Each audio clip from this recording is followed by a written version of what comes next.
Hello friend, NCERT Hindi कक्षा 7 दुर्वा भाग 2 का तीसरा पाठ मैं हूँ रोबोट। यह एक निबंध है और इसके लेखक हैं राजीव गर्ग जी। तो इस पाठ में लेखक ने रोबोट के माध्यम से रोबोट के बारे में ही बताया है। रोबोट क्या होता है, वह कैसे काम करता है और कौन कौन से काम कर सकता है, उसके कामों के विषय में यहाँ पर सब कुछ रोबोट के माध्यम से ही बताया गया है। तो ये पाठ मैं हूँ रोबोट ऐसे शुरू होता है। मैं एक यंत्र मानव हूँ। यहाँ पर रोबोट कह रहा है कि मैं एक मशीनी मानव हूँ और आम भाषा में लोग उसे रोबोट कहते हैं। मुझे देखकर आपको हैरानी होगी कि मेरा रूप, रंग, आकार और शरीर तुमसे नहीं मिलता, फिर भी मैं तुम्हारे जैसे बहुत से कार्य कर सकता हूँ और वे भी जो तुम नहीं कर सकते। तो रोबोट यहाँ पर कह रहा है कि यदि तुम मुझे देखोगे कि तो तब तुम्हें बहुत आश्चर्य होगा कि मेरा रूप, रंग, आकार और शरीर बिल्कुल मानव शरीर से नहीं मिलता, बिल्कुल अलग होता है। फिर भी वे सब कार्य और वो कार्य जो मनुष्य नहीं कर सकता वो सब कर सकता है। यानी कि वो कार्य भी वह रोबोट कर सकता है जो हम नहीं कर सकते, और वो कार्य जो हम कर सकते हैं वह भी वह कर सकता है। फिर रोबोट कहता है, मेरा शरीर हार्ड मांस का नहीं बल्कि लोहा, इस्पात और प्लास्टिक से बना होता है। रोबोट जो है वो निर्जीव होते हैं। उनका शरीर हमारे शरीर के जैसे नहीं होता। हमारा शरीर जो है वो हड्डियों से, मांस से, खून से, इन सब से बना होता है। लेकिन जो रोबोट बनाए जाते हैं वो लोहे को इस्तेमाल करके, इस्पात और प्लास्टिक, बिजली की तारों के उपयोग से रोबोट बनाए जाते हैं। लेकिन मेरे ये सभी अंग धातुओं के बने हैं। निर्जीव होते हुए भी मेरे सब अंग तुम्हारी ही तरह काम करते हैं। मैं चल सकता हूँ, उछल सकता हूँ और कूद भी सकता हूँ। तुम्हारी तरह अपने हाथों और उंगलियों से मैं मशीन के पुर्जे फिट कर सकता हूँ, बोझा उठा सकता हूँ और ना जाने कितने काम कर सकता हूँ। तो रोबोट बताता है कि जैसे हम लोग काम करते हैं, हम लोग सजीव हैं, चल फिर सकते हैं, उछल कूद सकते हैं, देख सुन सकते हैं, अपने हाथों और उंगलियों का इस्तेमाल कर सकते हैं, उसी तरह रोबोट भले ही हमारी तरह हड्डियों और मांस से नहीं बना है उसका शरीर, निर्जीव होते हुए भी वो सब काम कर सकता है जो हम कर सकते हैं। निर्जीव होते हुए भी उसके अंग हमारे अंगों की तरह काम करते हैं। वह भी चल सकता है, हमारी तरह उछल सकता है, हमारी तरह कूद सकता है और हमारी तरह ही अपनी उंगलियों का इस्तेमाल, अपने हाथों का इस्तेमाल कर सकता है मशीनों में पुर्जे फिट करने के लिए। वह बोझा उठा सकता है और ना जाने कितने काम हैं जो कि रोबोट के द्वारा किए जा सकते हैं। और वो काम भी रोबोट कर सकता है कि जो हम नहीं कर सकते। बच्चों, रोबोट जो है एक मशीन है, वो हम मनुष्यों के द्वारा बनाई गई एक मशीन है। मशीनी मानव है जो बिना रुके, बिना थके, बिना कुछ खाए पिए एक जैसी गति से विषम परिस्थितियों में, कठिन से कठिन परिस्थितियों में भी अपना काम कर सकता है। ज़रूरी नहीं कि जो मनुष्य जैसा आकार का रोबोट बनाया गया है वही रोबोट है। रोबोट का आकार उसके काम पर निर्भर करता है। छोटी छोटी मशीनें तथा बड़ी बड़ी स्वचालित मशीनों को भी रोबोट कहा जाता है। जैसे आपके घर में वॉशिंग मशीन, वैक्यूम क्लीनर या बड़ी बड़ी कंपनियों में काम आने वाली सारी मशीनें रोबोट का ही रूप हैं। तुम्हारे शरीर में शिराओं और धमनियों का जाल बिछा हुआ है, उनमें रक्त का प्रवाह होता है, इसी रक्त से तुम्हें शक्ति मिलती है। लेकिन मेरे शरीर में तारों का जाल बिछा हुआ है और इन तारों में खून की जगह विद्युत धारा बहती है। यही विद्युत धारा मुझे काम करने की शक्ति देती है। फिर रोबोट अपने बारे में बताता है कि तुम मनुष्यों के शरीर में तो शिराएं और धमनियों का जाल बिछा हुआ है, अर्थात हमारे वेन्स हैं हमारे शरीर में, और उनमें रक्त का प्रवाह होता है। हमारे शरीर में रक्त बहता है, खून का प्रवाह होता है और उसी से हमें शक्ति मिलती है। लेकिन रोबोट के शरीर में इलेक्ट्रॉनिक तारों का जाल बिछा होता है और इन तारों में खून की जगह बिजली की धारा बहती है और यही बिजली की धारा रोबोट को काम करने की शक्ति देती है। हमें काम करने की शक्ति हमारा रक्त देता है। हमारे शरीर में जो धमनियां हैं, शिराएं हैं, उसके द्वारा रक्त हमारे पूरे शरीर में दौड़ता है। लेकिन रोबोट में जो तारों का जाल बिछा है, विद्युत तारें बिछी हुई हैं, बिजली की तारें, तो उसके ज़रिए वो काम करता है, वही उसकी शक्ति होती है। फिर आगे रोबोट अपने बारे में बताता है कि तुम सोचते होंगे मैं निर्जीव पुतला ये सब काम कैसे करता हूँ। काम करने के लिए मेरे पास मस्तिष्क है, लेकिन तुम्हारे मस्तिष्क से बिल्कुल अलग। मेरा मस्तिष्क कंप्यूटर है। जो भी मुझे आदेश करना होता है उसके लिए मुझे कंप्यूटर आदेश देता है, उसी के आदेश के अनुसार मैं काम करता हूँ। कंप्यूटर की स्मृति में यह सब संचित रहता है जो मुझे करना होता है। तो बच्चों देखो, हम मनुष्य अपनी इच्छा के अनुसार काम करते हैं क्योंकि हमारे पास दिमाग है। अपने दिमाग से हम जो हमारा मन करता है हम वो काम करते हैं। लेकिन रोबोट जो है यह एक निर्जीव पुतला है। यह तभी काम करेगा जब हम इसको आदेश देंगे। इसका जो दिमाग है, जो इसका मस्तिष्क है, वो कंप्यूटर है जो कि हर मनुष्य हैंडल करता है, जो कि मनुष्य के नियंत्रण में होता है। तो जैसा हम कंप्यूटर में आदेश देते हैं कंप्यूटर को काम करने के लिए, उसी के अनुसार ये कार्य करता है। कंप्यूटर की जो मेमोरी है उसमें सब कुछ वो संचित रहता है, इकट्ठा रहता है, जो कि हमें रोबोट से करवाना होता है। जैसे ही हम अपने कंप्यूटर से इसको आदेश देते हैं, वही काम ये रोबोट हमारे लिए करता है। तुम शायद विश्वास नहीं करोगे कि मैं देख सकता हूँ, सुन सकता हूँ, बोल सकता हूँ और छू कर अनुभव भी कर सकता हूँ। देखने के लिए मेरे पास आँखें नहीं हैं, बल्कि मेरे शरीर में कैमरे लगे हैं। मेरे कान तुम्हारे कानों से बिल्कुल भिन्न हैं। मेरे शरीर में लगा माइक्रोफोन सुनने का काम करता है और बोलने के लिए मैं गले और जीभ का सहारा नहीं लेता। मेरे शरीर में लाउडस्पीकर बोलने का काम करता है। फिर रोबोट अपने बारे में बताता है कि तुम लोगों को विश्वास नहीं होगा कि मैं जैसे मनुष्य देख सकते हैं, जैसे तुम लोग देख सकते हैं, सुन सकते हो और बोल सकते हो और छूकर अनुभव भी कर सकते हो, मैं भी ऐसे कर सकता हूँ। लेकिन रोबोट की आंखें नहीं होती, बल्कि आँखों की जगह उसके बॉडी में कैमरे फिट किए जाते हैं और कानों की जगह माइक्रोफोन लगे होते हैं, जिससे उसको हम आदेश देते हैं तो वह सुन सकता है। और बोलने के लिए हमारी तरह उसकी गला या जीभ नहीं होती, बल्कि लाउड स्पीकर लगा होता है, जिससे आवाज़ हमें सुनाई देती है।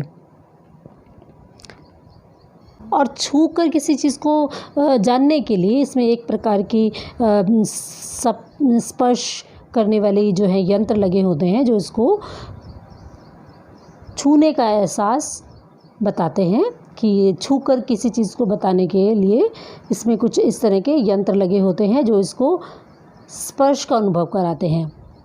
तो फिर रोबोट कहते हैं, कुछ भी हूँ तो मैं तुम्हारे ही द्वारा बनाया हुआ मशीनी मानव। भले ही ये कितनी तेज़ी से काम करता हो, हमसे बहुत अधिक तीव्र गति से रोबोट काम कर लेते हैं, विषम से विषम परिस्थितियों में ये काम कर लेते हैं, लेकिन फिर भी यह मनुष्य के द्वारा बनाया हुआ एक मशीनी मानव है। फिर वह कहता है, दरअसल मैं तुम्हारा सेवक हूँ, लेकिन मेरे जैसा सेवक तुम्हें कहीं मिल नहीं सकता। मैं भूखा प्यासा, बिना कुछ खाए पिए, सर्दी और गर्मी में बिना थके बिना उबे अकेला ही काम करता रहता हूँ। तुम जब तक चाहो मुझसे काम ले सकते हो। काम करवाने के लिए मुझे बर्फीले ठंडक में भेज दो या पसीना न लाने वाली तेज़ गर्मी में, मैं दोनों जगह एक जैसी गति से काम कर सकता हूँ। फिर रोबोट कहता है कि मैं तुम्हारा ही बनाया हुआ सेवक हूँ, क्योंकि रोबोट भले ही कैसी ही परिस्थितियों में काम कर ले, लेकिन उसको बस मशीन को मानव ने ही बनाया है। वह उसे हमारी तरह भूख प्यास नहीं लगती। वह चाहे कितनी कड़ाके की ठंड पड़ रही है, चाहे कितनी ही तेज़ गर्मी पड़ रही है, वह थकता नहीं है, वह ऊबता नहीं है। तो वह बिना रुके बिना थके एक जैसी गति से लगातार कई घंटे काम कर सकता है। हम मनुष्य हैं, थोड़ी देर में हमें भूख लगती है, हम थक भी जाते हैं, प्यास लगती है, ज़्यादा ठंड में हम नहीं रह पाते, ज़्यादा गर्मी में हम काम नहीं कर पाते। लेकिन जो मनुष्य के द्वारा ये बनाया हुआ मानव यंत्र है, यह बिना थके बिना रुके किसी भी परिस्थिति में, कितनी भी गर्मी में, कितनी भी सर्दी में लगातार काम करने में सक्षम है, बहुत तेज़ गति से। इतना ही नहीं, मुझसे तुम किसी गंदे, विषैले या विषम वातावरण में काम ले सकते हो। मैं बिना चूर चपर किए तुम्हारा काम करता रहूँगा। मैं तो तुम्हारा आज्ञाकारी सेवक हूँ जो बिना हिचक और विरोध के काम करता है। मैं अकेला ही 20-25 मज़दूरों के बराबर काम कर सकता हूँ। तो कितनी ही गंदी परिस्थितियाँ हैं, कितना ही विषैला वातावरण है, कितनी ही कठिन परिस्थितियाँ हैं। तो ये जो कंप्यूटर्स होते हैं, ये जो रोबोट्स होते हैं, ये एक आज्ञाकारी सेवक की तरह बिना किसी हिचक के, बिना किसी विरोध के लगातार काम करते हैं और एक 20 या 25 मज़दूरों के बराबर एक रोबोट काम कर लेता है। अब मैं तुम्हें उन कामों के विषय में बताता हूँ जो कोई हार्ड मास से बना मज़दूर नहीं कर सकता, लेकिन मैं कर सकता हूँ। अब रोबोट क्या क्या काम कर सकता है जो कि हम मनुष्य नहीं कर सकते। भले ही ये मनुष्य के द्वारा बनाया हुआ यंत्र है, लेकिन यह वह काम भी कर सकता है जो हम नहीं कर सकते। वह क्या है? जैसे मैं सुलगती हुई भट्टी में हाथ डालकर लोहे की तपती हुई लाल सलाख को अपने हाथ से पकड़ सकता हूँ। देखो, यदि हम आग जलती हुई भट्टी में हाथ डालेंगे तो हमारे हाथ जल जाएंगे, लेकिन रोबोट को यदि हम आदेश देंगे कि वो भट्टी से लोहे की तपती लाल लाल सलाख, यानी कि लोहे की बड़ी सी रॉड को जो बहुत गर्म है उसको हाथ से निकाल ले, तो रोबोट वह काम भी कर सकता है जो कि हम मनुष्य नहीं कर सकते। हम ऐसा करेंगे तो हमारे हाथ बुरी तरह से जल जाएंगे, हम उसको उठाकर बाहर नहीं ला सकते। तो वो कह रहे हैं कि ऐसा करने से मेरा हाथ नहीं जलता। मैं किसी भवन में आग लग जाए तो मैं बिना डरे घबराए आग बुझाने के लिए उस भवन में प्रवेश कर सकता हूँ, वहाँ फंसे लोगों की जान बचा सकता हूँ। मुझे कितने ही गहरे समुद्र में डुबा दो, उसकी तलहटी पर पहुंचकर तुम्हारी किसी भी खोई हुई वस्तु को ढूंढ कर ला सकता हूँ। फिर वह अपने बारे में बता रहे रोबोट, यदि किसी भवन में आग लग जाए, यदि हम मनुष्य घुसें जाएंगे उस आग में तो हम जल जाएंगे, लेकिन रोबोट को यदि हम उस आग में भेजेंगे तो वह जलेगा नहीं और लोगों की जान बचाकर सुरक्षित उन्हें बाहर ला सकता है। इसी तरह यदि समुद्र की तलहटी में कुछ गिर गया है, उसको ढूंढ के लाने में भी ये नीचे बहुत ज़्यादा गहराई तक जा सकते हैं समुद्र में, और वहाँ से भी चीज़ों को ढूंढ कर ला सकते हैं। फिर कुछ वर्ष पहले कनिष्क नामक एक विमान था जो कि दुर्घटनाग्रस्त होकर सागर में डूब गया था। तो उसके मलबे को समुद्र की गहराई से निकालने के लिए रोबोट को ही भेजा गया था और वह तलहटी से, समुद्र की तलहटी से उस विमान के मलबे को निकाल कर लाया था। मनुष्य अपनी बुद्धि के बूते चंद्रमा की सतह पर जा पहुंचा है। मैं ही उससे पहले चंद्रमा की सतह पर जाकर वहाँ की मिट्टी खोद कर लाया था। अब मनुष्य जब चंद्रमा पर गया उससे पहले रोबोट को भेजा गया और वह रोबोट ही वहाँ की मिट्टी सबसे पहले लेकर आया था। चंद्रमा तो चंद्रमा, मैं तो मंगल ग्रह पर भी जा सकता हूँ। वाइकिंग प्रोब में जो मंगल ग्रह के अध्ययन के लिए अमेरिका ने भेजा था, उसमें मैं ही था। मैंने ही मंगल ग्रह की सतह पर जाकर वहाँ की लाल मिट्टी खोदी थी और उसका परीक्षण करके पता लगाया था कि मंगल ग्रह पर कोई जीवन नहीं है। तो फिर यहाँ पर रोबोट अपने बारे में बताता है कि मैं तो मंगल ग्रह पर भी जा चुका हूँ। अमेरिका ने जब यान मंगल ग्रह पर भेजा था तो उसमें रोबोट को ही भेजा था और रोबोट ने ही वहाँ की मिट्टी खोद कर यह बताया था कि मंगल ग्रह पर जीवन के कोई निशान नहीं है। यह तो ठीक है कि मैं चल सकता हूँ, हाथों से काम कर सकता हूँ, देख सकता हूँ और वस्तुओं को छू सकता हूँ, लेकिन अभी मैं गंध का अनुभव नहीं कर पाता हूँ। यदि तुम चाहो कि मैं बगीचे से फूल तोड़ लाऊं तो यह काम मैं कर सकता हूँ, लेकिन कौन सा फूल, गुलाब का या गेंदे का, यह मैं नहीं चुन सकता। मेरी उंगलियों में और हाथों में कई प्रकार की गतियां हैं, लेकिन अभी तुम्हारे हाथों की उंगलियों की गतियों से कम है। रोबोट जो है हमारी तरह चल सकता है, हमारी तरह हाथों से काम कर सकता है, देख सकता है, चीज़ों को छू सकता है, लेकिन वह गंध यानी कि जो खुशबू होती है उसको अनुभव नहीं कर पाता।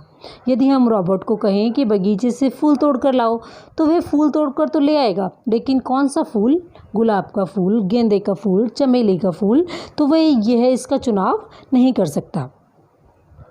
उसकी उंगलियां और हाथों में गति तो है, यानी कि वो चलती तो है, लेकिन हमारे हाथों की उंगलियों के समान नहीं चलती। हमारी हाथों की उंगलियों में, हमारे हाथों में जितनी गति है, जितना लचीलापन है, वो रोबोट की उंगलियों में नहीं है, क्योंकि वो तो इस्पात और लोहे से बनी है, प्लास्टिक से बनी है, और हमारी उंगलियां तो हड्डी, मांस, इन सब से बनी होती हैं। चाहे कुछ भी हो, मैं तुम्हारा बनाया हुआ तुम्हारा ही सेवक हूँ। आने वाले कुछ वर्षों में मैं तुम्हारे काम का बहुत बोझ कम कर दूँगा। मेरी सहायता से तुम्हें सप्ताह में 40 घंटे काम नहीं करना पड़ेगा। तुम्हारा काम करने का समय मैं कम कर दूँगा। मेरी सहायता से तुम भविष्य में छुट्टियाँ भी अधिक ले सकोगे। यह भी हो सकता है कि तुम घर बैठे ही अपने कंप्यूटर द्वारा मुझे काम करने का आदेश दे दो और मैं तुम्हारी गैर हाजिरी में तुम्हारा सारा काम करता रहूं। अंत में मैं एक बात ज़रूर कहना चाहूँगा, मैं चाहे कितना ही चतुर और दक्ष क्यों न हो जाऊँ, रहूँगा तो तुम्हारा गुलाम ही, क्योंकि मैं तुम्हारा ही मस्तिष्क की उपज हूँ, तुम्हारे ही मस्तिष्क की उपज हूँ। तो यहाँ पर कंप्यूटर कहता है कि भले ही मैं कितना स्मार्ट हो जाऊँ, कितना कुशल हो जाऊँ कार्य करने में, लेकिन कंप्यूटर को हमने ही बनाया है, तो वह हमारा सेवक की तरह है। आने वाले वर्षों में कंप्यूटर से हम अपना, रोबोट से हम अपना बहुत सारा बोझा कम कर सकते हैं, काम का बोझ कम कर सकते हैं। जो काम हम हफ्ते में करते हैं वह मिनटों में होकर रोबोट के सहारे किया जा सकता है। तो इससे हम छुट्टियां अधिक ले सकेंगे।